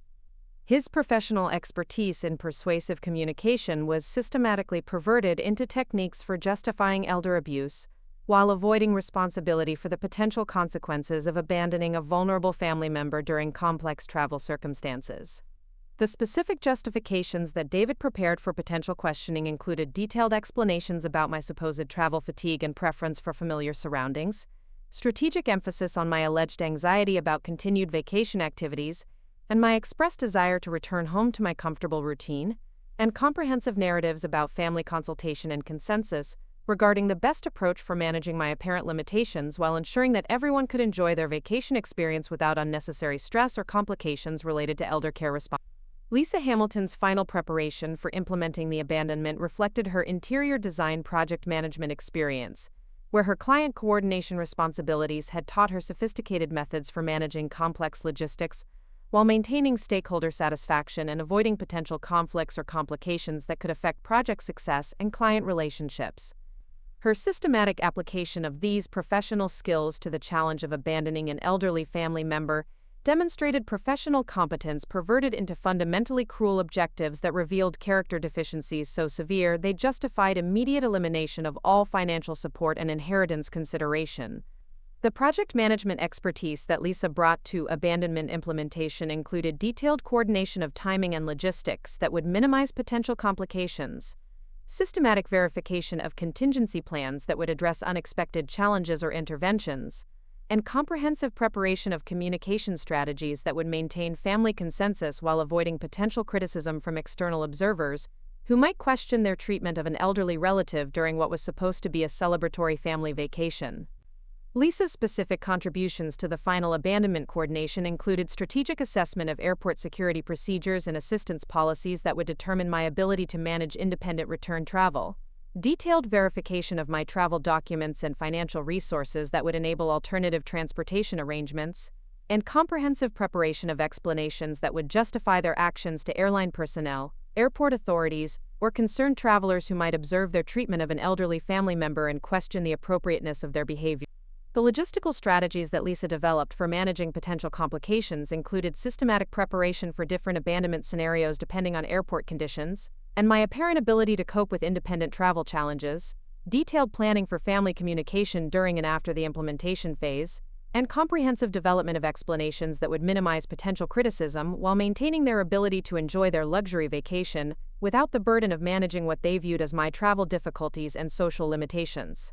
Brandon Sterling's final coordination activities reflected his recent college education in communications and digital marketing, where his academic coursework had provided systematic training in persuasion techniques, audience analysis, and strategic messaging that he confidently applied to the family challenge of implementing elder abandonment while maintaining positive public perceptions and avoiding potential social or legal consequences that could affect their reputations or vacation enjoyment.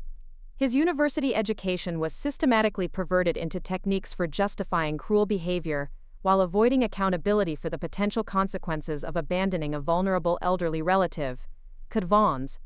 The communication strategies that Brandon implemented during the final abandonment preparation included systematic coordination of social media messaging that would present their vacation experiences in positive terms without revealing their treatment of the family member whose financial support had enabled their luxury travel arrangements, detailed preparation of explanations that would justify their modified vacation plans to friends, extended family members and social media followers who might question the absence of the elderly relative who had supposedly been central to their family celebration, and comprehensive development of narrative frameworks that would emphasize. Brandon's digital marketing expertise was applied to the challenge of reputation management and perception control during the abandonment implementation, including strategic planning for online content that would showcase their resort experiences and family bonding activities, without revealing the systematic cruelty they had employed against someone whose apparent vulnerability should have triggered protective instincts rather than abandonment strategies.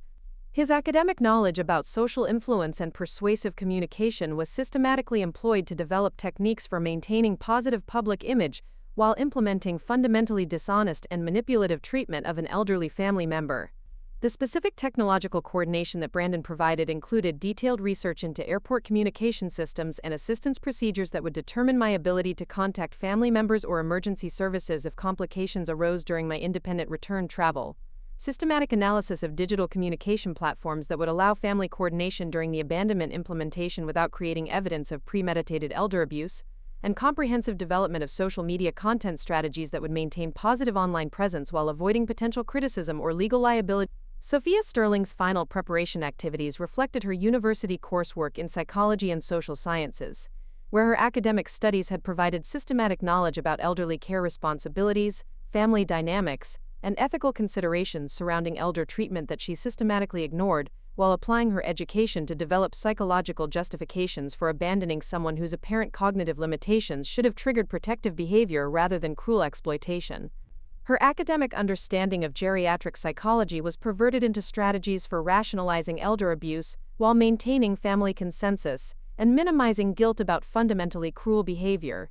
The psychological strategies that Sophia employed during the final abandonment preparation included systematic analysis of my supposed cognitive limitations and functional capabilities that would justify reduced family responsibility for my welfare and safety, detailed development of narratives that presented abandonment as necessary independence training rather than cruel desertion, and comprehensive coordination of family messaging that would emphasize my alleged resilience and problem-solving abilities while simultaneously justifying their decision to abandon me during potentially dangerous and stressful travel circumstances. Sophia's academic expertise in psychology and family dynamics was systematically applied to the challenge of managing family guilt and maintaining consensus about abandonment decisions, while avoiding acknowledgement of the fundamental cruelty inherent in their treatment of a vulnerable elderly relative. Her university education in social sciences was perverted into techniques for group rationalization and collective justification of behavior that violated basic standards of family responsibility and human decency. The research methodology that Sophia contributed included detailed analysis of airport assistance policies and emergency procedures that would theoretically enable my independent management of travel complications,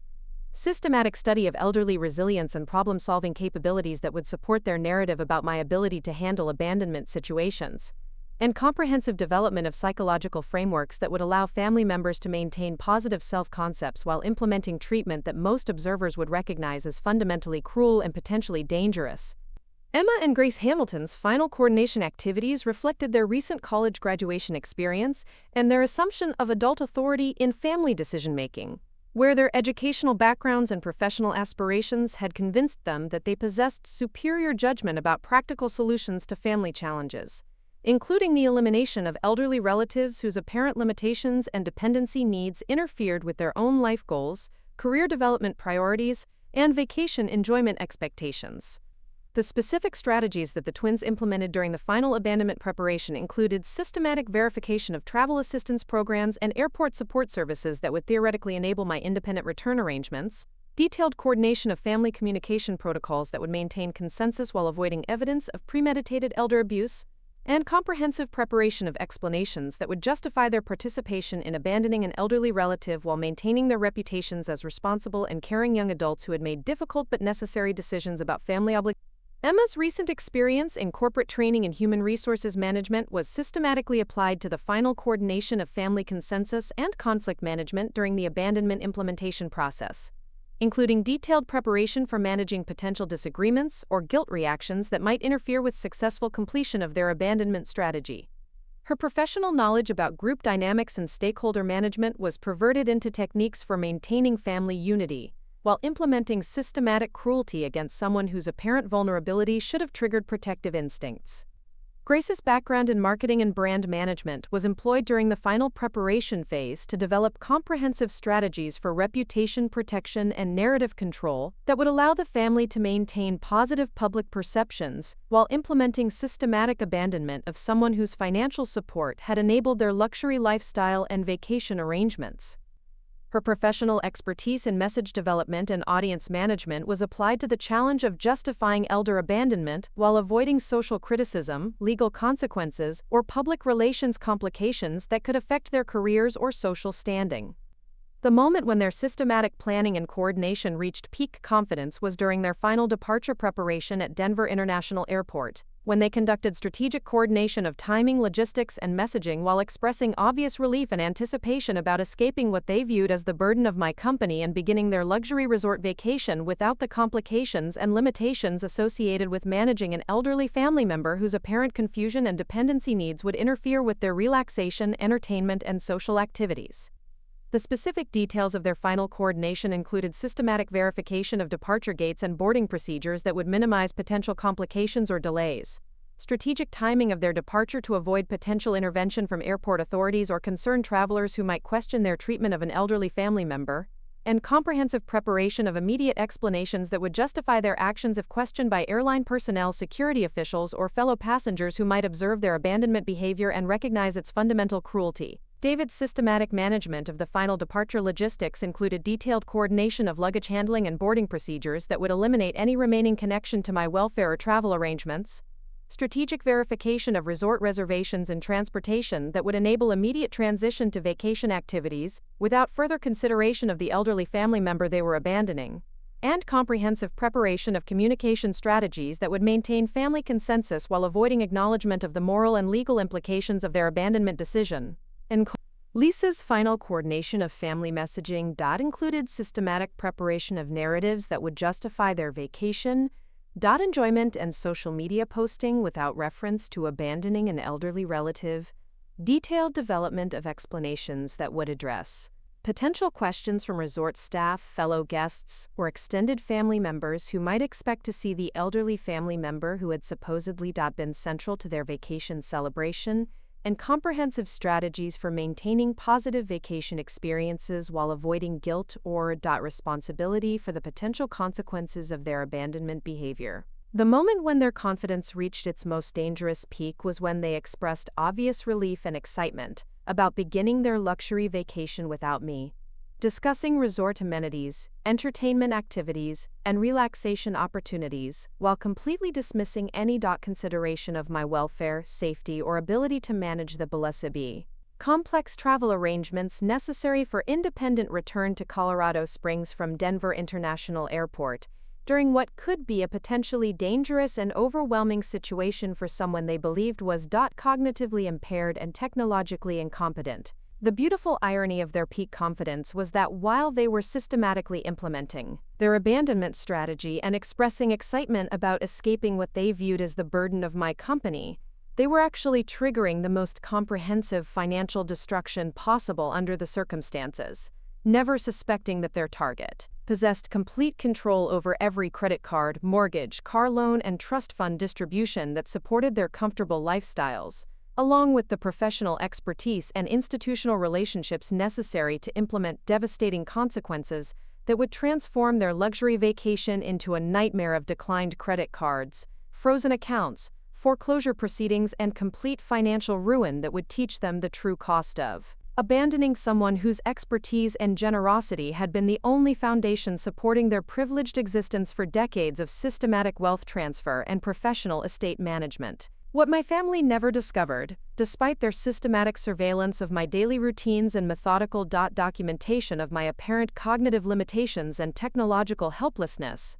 was that Margaret Maggie Sterling had spent 42 years transforming from a small-town bank teller at Riverside Community Bank into the most respected trust and estate management executive in Colorado's financial services industry, personally developing the wealth preservation strategies Benedetti's that had protected hundreds of ultra-high net worth families through multiple economic crises, market crashes, and generational wealth transfers, while establishing the comprehensive professional relationships with banking institutions, investment management firms, legal specialists, and regulatory authorities that had made me the invisible architect of sophisticated financial networks. Supporting not only my own family's comfortable lifestyle but also the complex estate planning arrangements for dozens of Colorado's wealthiest families who had entrusted their multi-generational wealth preservation to someone whose expertise far exceeded anything my abandoning family members could comprehend or appreciate. My professional journey in financial services had begun in 1981, as a 19-year-old high school graduate, working as a part-time teller at Riverside Community Bank, where my natural aptitude for numerical analysis and systematic attention to detail had quickly attracted the attention of branch manager Robert Crawford, who recognized my potential for advancement in an industry that desperately needed intelligent young professionals with strong analytical skills and uncompromising ethical standards. The entry-level position that my family would later dismiss as irrelevant ancient history had actually been the foundation for a systematic career progression that would eventually establish me as one of the most influential financial professionals in the Western United States, with expertise in complex wealth management that far exceeded the superficial understanding of money that characterized my family's comfortable but ultimately dependent financial circumstances.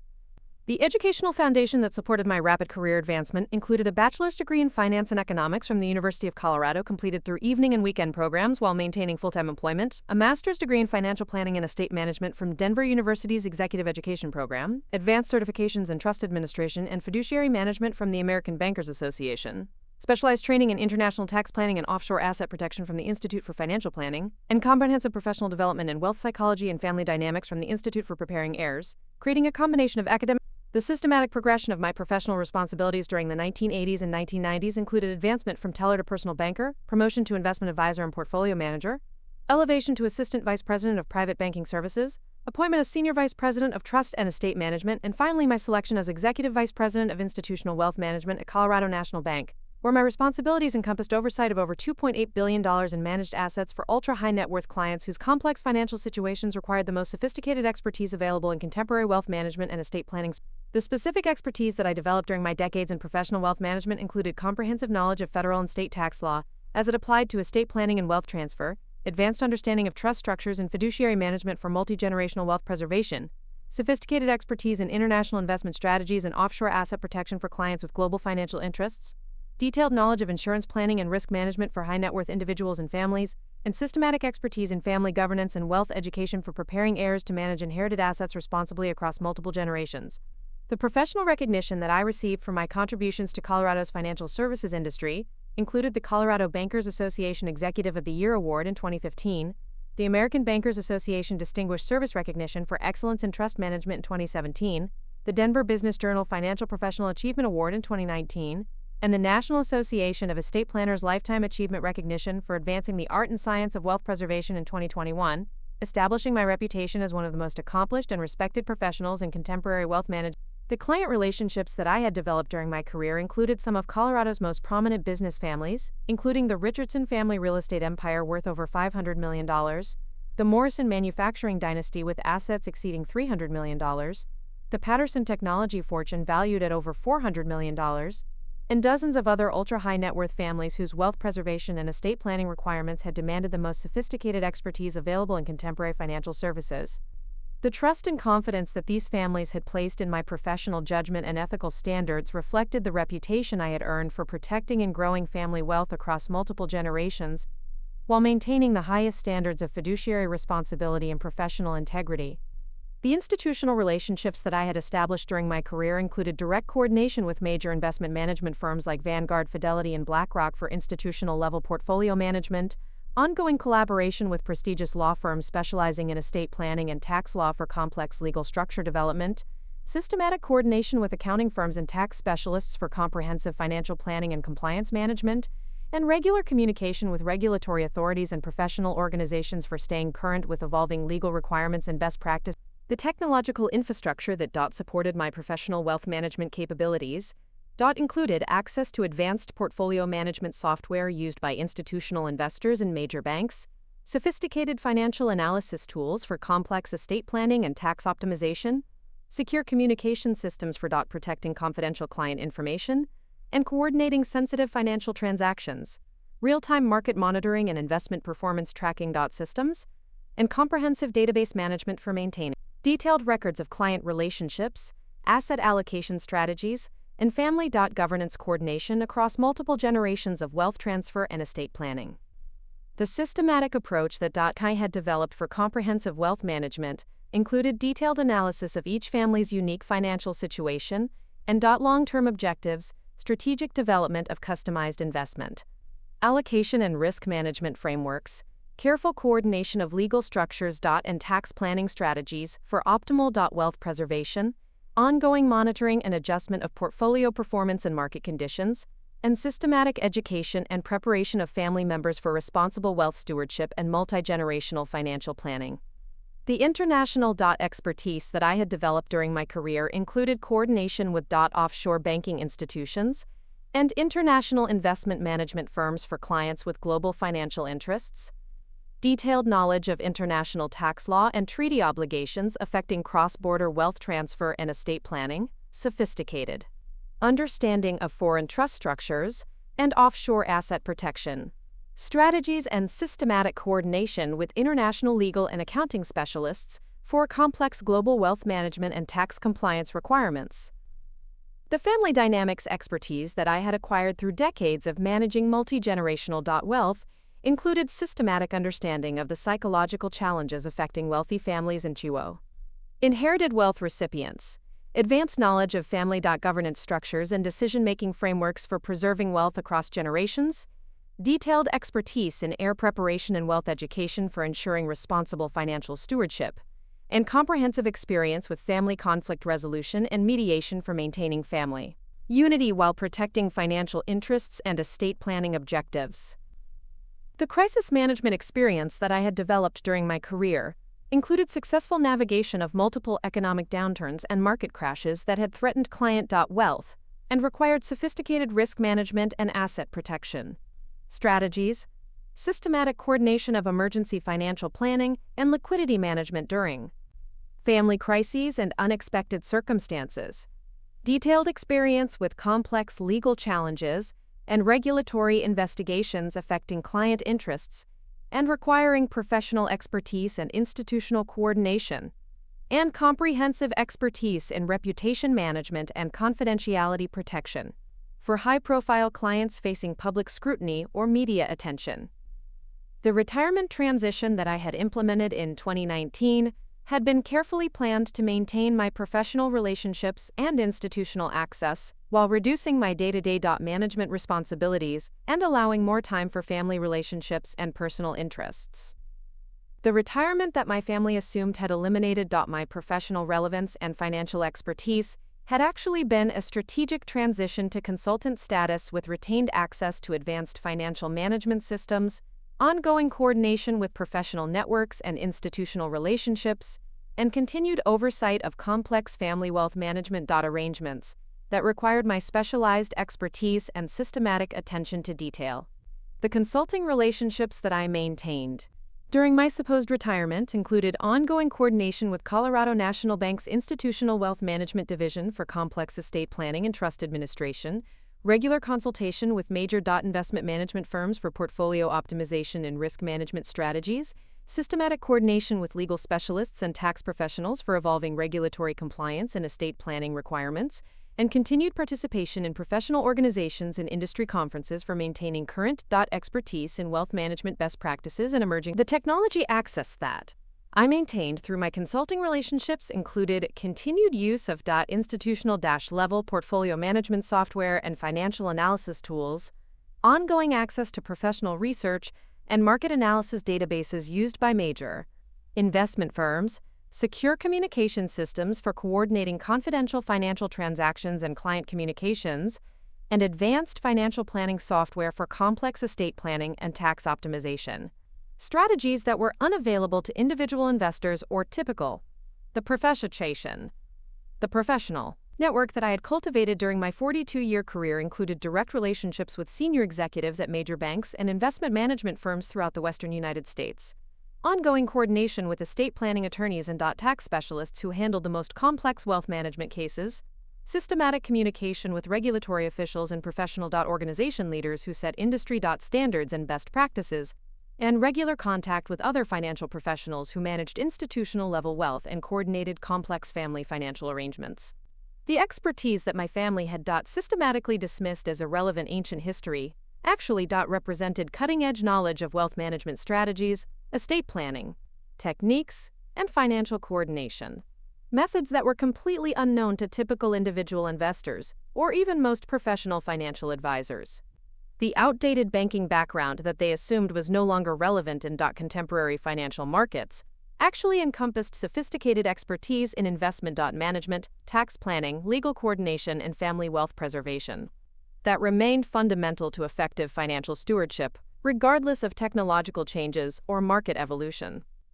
The systematic irony of my family's assessment was that while they had been documenting what they believed was evidence of my cognitive decline and technological incompetence, they had actually been observing someone whose professional expertise in wealth management and estate planning far exceeded their own superficial understanding of financial markets, investment strategies, and the complex legal and tax frameworks that govern sophisticated wealth preservation and multi-generational asset transfer.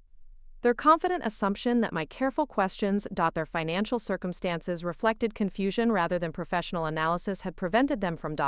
Recognizing that they were being systematically. Evaluated by someone whose expertise in family financial dynamics and wealth psychology. Had provided comprehensive insight into their character deficiencies and unfitness for continued financial support.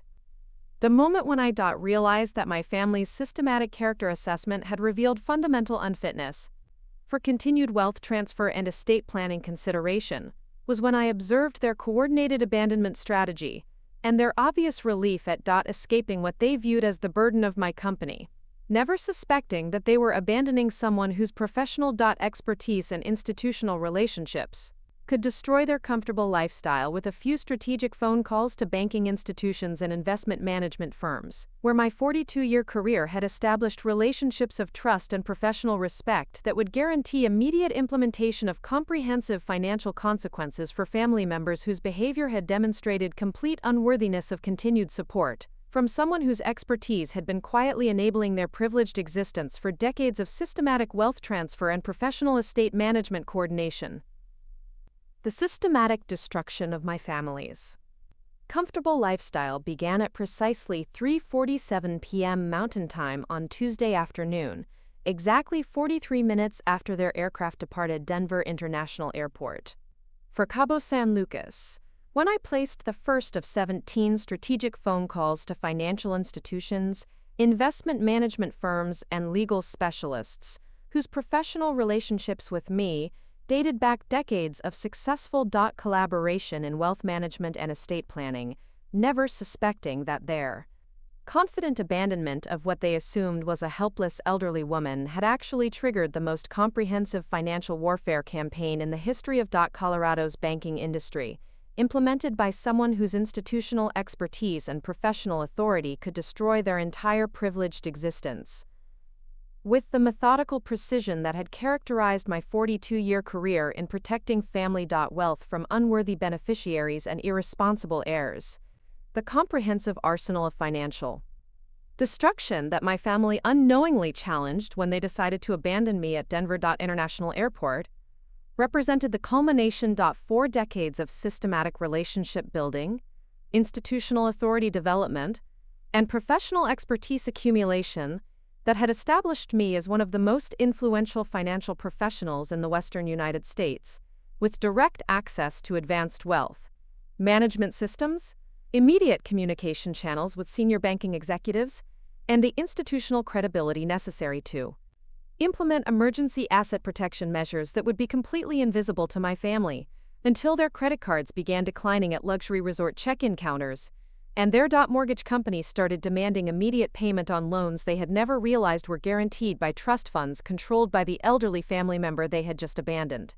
like unwanted luggage. The first call I placed was to. Amanda Richardson, Senior Vice President of Institutional Banking at Colorado National Bank, whose professional relationship with me dated back 15 years of successful. Collaboration on complex wealth management cases, and whose immediate response to my emergency asset protection request demonstrated the institutional respect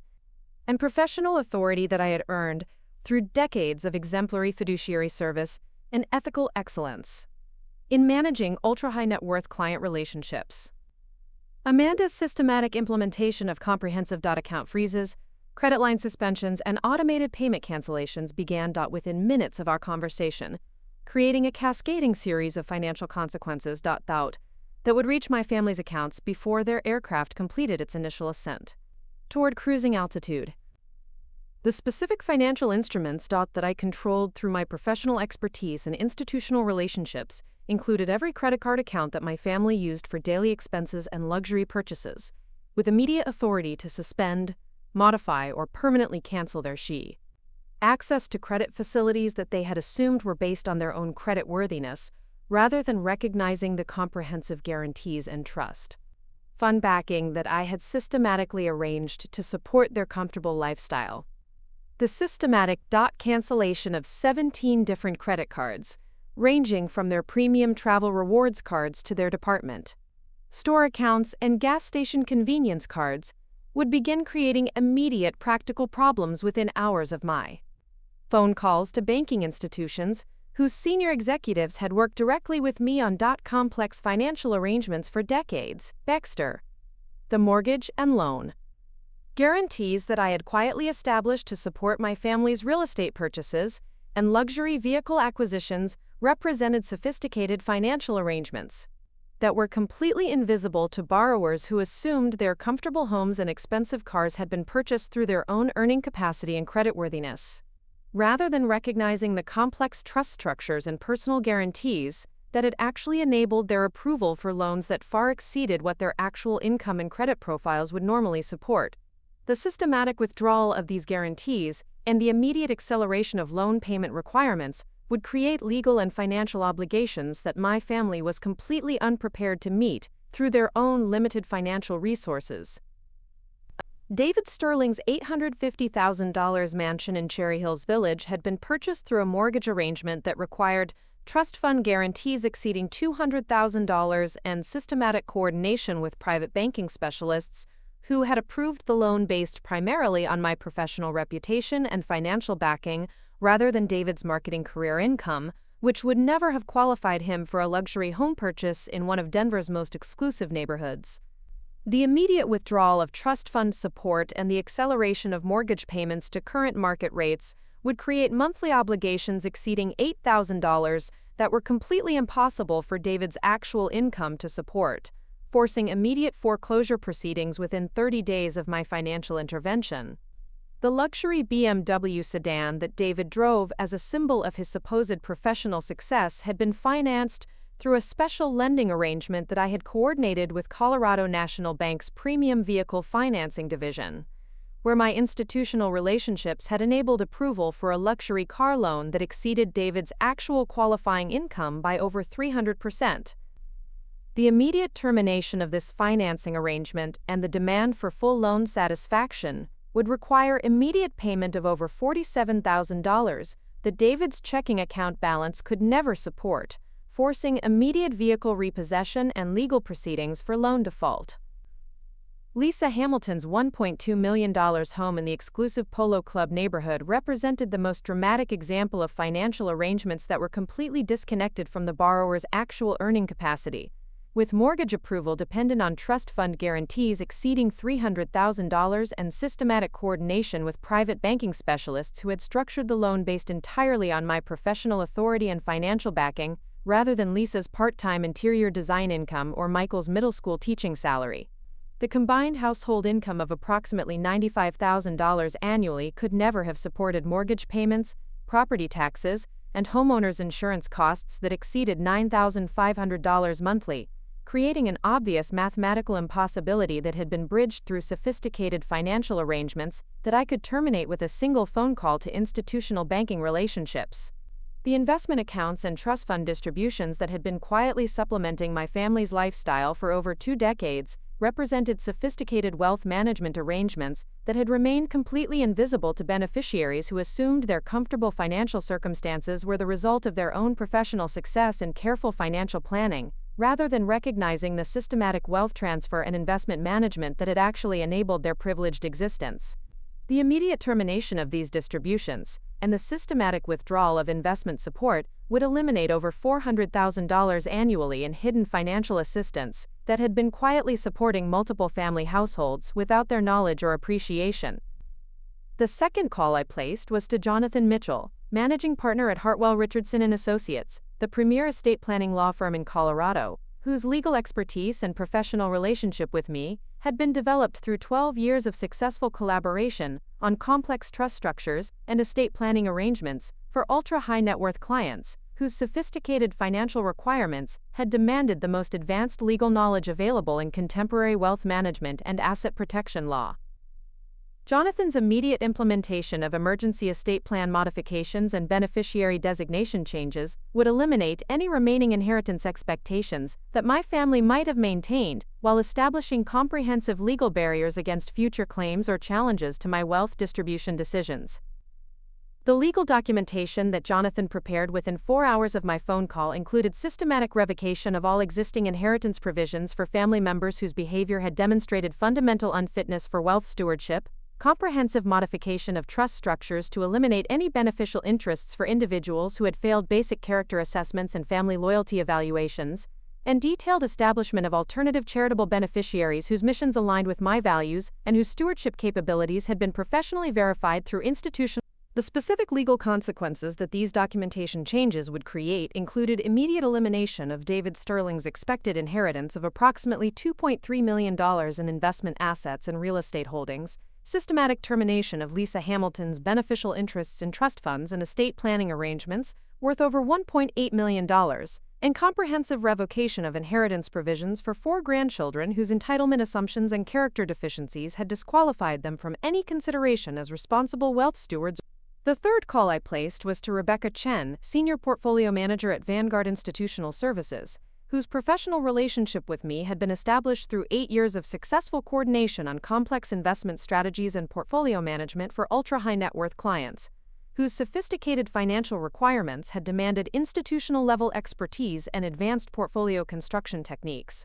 Rebecca's immediate implementation of comprehensive asset reallocation and account restructuring would eliminate my family's access to investment performance benefits and dividend distributions that had been quietly supporting their lifestyle, while redirecting these financial resources toward charitable organizations and institutional beneficiaries, whose missions reflected my values and whose stewardship capabilities had been professionally verified.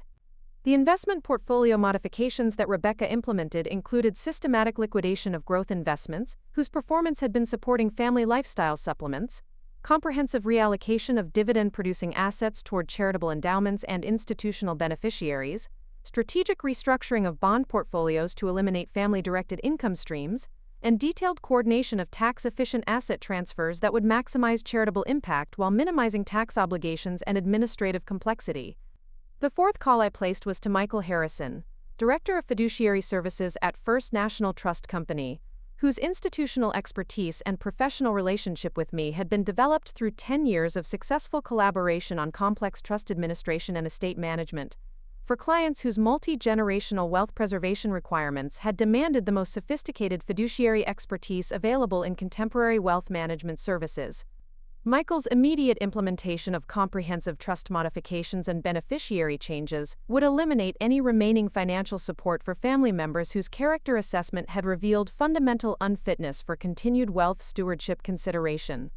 The systematic elimination of financial support that began within 6 hours of my phone calls included immediate cancellation of automatic trust fund distributions that had been quietly supplementing family income, comprehensive termination of education funding arrangements for grandchildren whose entitlement attitudes had disqualified them from continued educational support, systematic withdrawal of emergency financial assistance provisions that had provided family security during unexpected circumstances, and detailed elimination of retirement support arrangements that had been designed. The timeline of consequences that my family would experience during their luxury vacation created a systematic progression of financial disasters that would transform their anticipated week of relaxation and entertainment into a nightmare of declined credit cards, urgent calls from mortgage companies, and the devastating realization that their comfortable lifestyle had been entirely dependent on financial arrangements controlled by the elderly family member they had abandoned at Denver International Airport with casual cruelty and systematic disregard for her welfare and safety. The first consequences would begin manifesting during their resort check-in process, when multiple credit cards would decline for no apparent reason, creating immediate practical problems with securing their luxury accommodations and vacation activities, while forcing uncomfortable conversations with resort staff and potential embarrassment in front of other guests, who would witness their apparent financial difficulties and inability to pay for services they had confidently booked months in advance. The escalating problems would continue throughout their first evening, when attempts to pay for dinner, spa services, and entertainment activities would be systematically declined by credit card processors, forcing increasingly desperate attempts to understand why their normally reliable financial resources were suddenly unavailable, and creating growing anxiety about their ability to enjoy the vacation they had planned and anticipated as relief from the burden of managing an elderly family member's apparent limitations and dependency needs. The second day of their vacation would bring urgent phone calls from mortgage companies demanding immediate payment on home loans, whose monthly obligations had suddenly accelerated to current market rates without the trust fund subsidies that had previously made their luxury real estate purchases affordable through their limited actual income.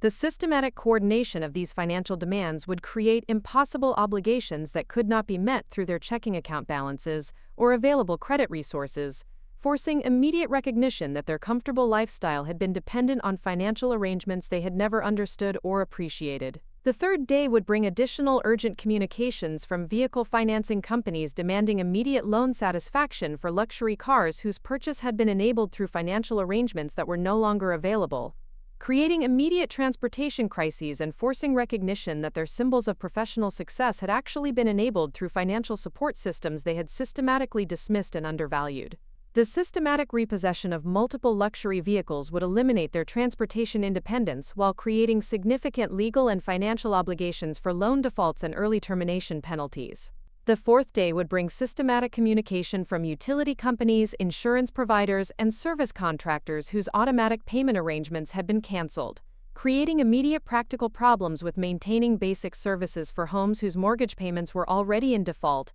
and whose ownership would soon be challenged through foreclosure proceedings initiated by lenders who could no longer depend on trust fund guarantees and institutional backing arrangements. The fifth day would bring the most devastating revelation when legal documentation would arrive informing them of comprehensive estate plan modifications that had eliminated all inheritance expectations and family beneficial interests, forcing recognition that their anticipated financial security and wealth transfer assumptions had been permanently eliminated through their own behavior and character failures that had demonstrated fundamental unfitness for responsible wealth stewardship and family loyalty obligations. The systematic psychological impact of these cascading financial disasters would force my family to confront the reality that their comfortable lifestyle, professional success symbols, and financial security had been entirely dependent on the systematic generosity and professional expertise of the elderly family member they had abandoned with casual cruelty and obvious relief at escaping what they viewed as burdensome family obligations and unnecessary complications to their vacation enjoyment and personal convenience. The beautiful precision of this comprehensive financial destruction was that every consequence my family would experience was directly connected to their own behavior and character choices, with no external intervention or arbitrary punishment beyond the natural results of their systematic ingratitude, selfishness, and cruel treatment of someone whose professional expertise and financial generosity had been quietly enabling their privileged existence for decades of wealth management and estate planning coordination. The permanent impact of their abandonment decision would extend far beyond their immediate vacation disasters to create lasting changes in their financial circumstances and lifestyle possibilities that would serve as comprehensive education about the true cost of treating family members as disposable burdens rather than recognizing and appreciating the professional expertise and systematic generosity that had been the invisible foundation, supporting their comfortable existence through sophisticated wealth management and estate planning arrangements. The moment when my family realized the full scope of their catastrophic miscalculation occurred on the sixth day of their vacation, when they received comprehensive legal documentation that explaining that their systematic abandonment of an elderly family member at Denver International Airport had been observed and documented by Margaret Maggie Sterling, former Senior Vice President of Trust and Estate Management at Colorado National Bank, whose 42-year career in wealth management had established the institutional expertise and professional relationships necessary to implement the most comprehensive financial consequences possible for family members whose cooperator's character assessment had revealed fundamental unfitness for continued support from someone whose professional legacy had been built on protecting family wealth from unworthy beneficiaries and ensuring that inherited assets would be managed by individuals whose character and values aligned with responsible wealth stewardship principles. The final irony of their complete financial destruction was that their desperate attempt to escape what they viewed as the burden of caring for an elderly family member had resulted in consequences infinitely worse than any temporary inconvenience or vacation limitation they might have experienced by treating me with basic human decency and family loyalty, while their systematic cruelty and entitled selfishness had eliminated any possibility of ever recovering the financial support and inheritance expectations they had assumed were guaranteed regardless of their behavior and character choices. The lasting legacy of their abandonment decision would serve as a powerful reminder that professional expertise and systematic generosity should never be taken for granted, while their complete financial ruin would demonstrate the catastrophic consequences awaiting individuals who mistake apparent vulnerability for actual helplessness and who assume that elderly family members are disposable. Burdens. Rather than recognizing the expertise, experience, and institutional relationships that older generations may possess through decades of professional achievement and systematic wealth accumulation that can be instantly withdrawn from unworthy beneficiaries whose character failures disqualify them from continued consideration in estate planning and wealth distribution decisions. Up next, you've got 2 more standout stories right on your screen. If this one hit the mark, you won't want to pass these up. Just click and check them out. And don't forget to subscribe and turn on the notification bell so you don't miss any upload from us.